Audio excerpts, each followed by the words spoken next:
Dampak kolonialisme dan imperialisme pada bidang sosial budaya. Penjajahan bangsa Barat di Indonesia telah menerapkan kehidupan yang diskriminatif. Bangsa Barat memandang bahwa mereka yang berkulit putih sebagai kelompok kelas atas. Kedatangan dan dominasi bangsa Barat juga telah membawa pengaruh terhadap perkembangan agama Kristen.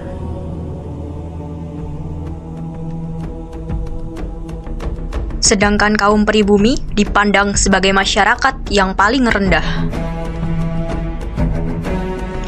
Hal ini tentu saja menimbulkan kultur syok di kalangan masyarakat.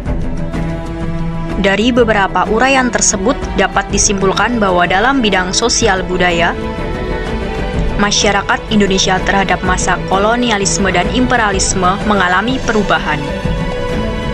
Yang pertama yaitu dampak kolonialisme dan imperialisme pada bidang sosial budaya. 1. Pembentukan status sosial di mana yang tertinggi adalah orang Eropa, Asia, dan Timur, jauh baru kaum pribumi. Adanya bangsa penjajah membuat masyarakat Indonesia hidup dalam kotak-kotak masyarakat. Mereka dengan sengaja membuat kasta antar golongan. 2. Struktur penguasa lokal yang lenyap. Masyarakat pribumi yang merupakan penguasa perlahan sudah tidak memiliki wewenang.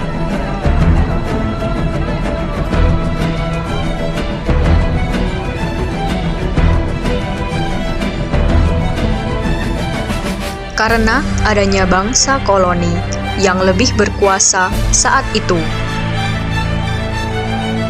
3. Westernisasi menyebar. Orang-orang yang dijajah diharuskan atau didorong untuk mengadopsi praktik bisnis, bahasa, huruf, dan pakaian dari bangsa koloni. 4. Birokrat menggunakan bahasa Belanda. Penggunaan bahasa Belanda sebagai simbol terhadap status mereka. 5. Masuknya agama Katolik dan Protestan. Dengan mengusung misi gospel, yaitu untuk melakukan penyebaran agama, dengan demikian agama Katolik dan Protestan menyebar pada masyarakat pribumi.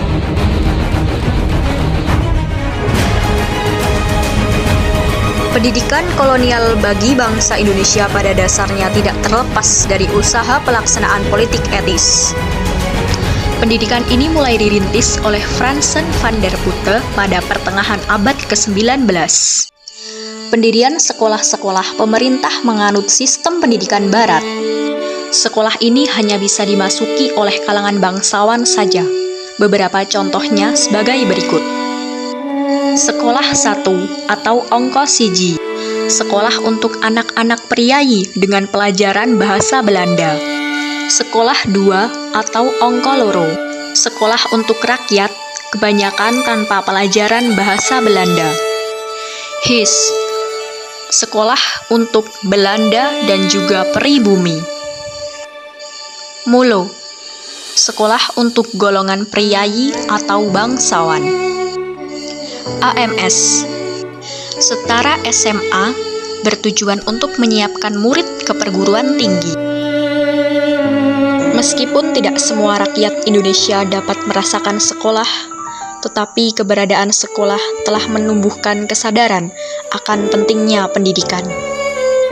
Adanya sekolah di Indonesia pada masa kolonialisme dan imperialisme berdampak pada perubahan pendidikan yang ada di Indonesia. Yang kedua yaitu dampak kolonialisme dan imperialisme pada bidang pendidikan. 1. Munculnya golongan-golongan terpelajar di Indonesia.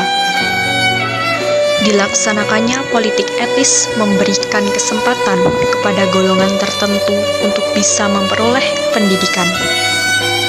Hasil dari pendidikan tersebut akhirnya memunculkan golongan baru dalam masyarakat, yakni golongan terpelajar.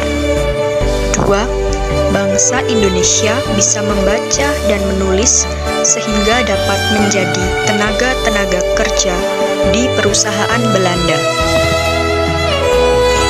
Berawal dari politik etis yang hanya untuk memenuhi kebutuhan akan tenaga kerja yang bisa membaca dan menulis, akhirnya bangsa Indonesia bisa mahir dalam membaca dan juga menulis, sehingga dapat menjadi tenaga-tenaga kerja di perusahaan Belanda.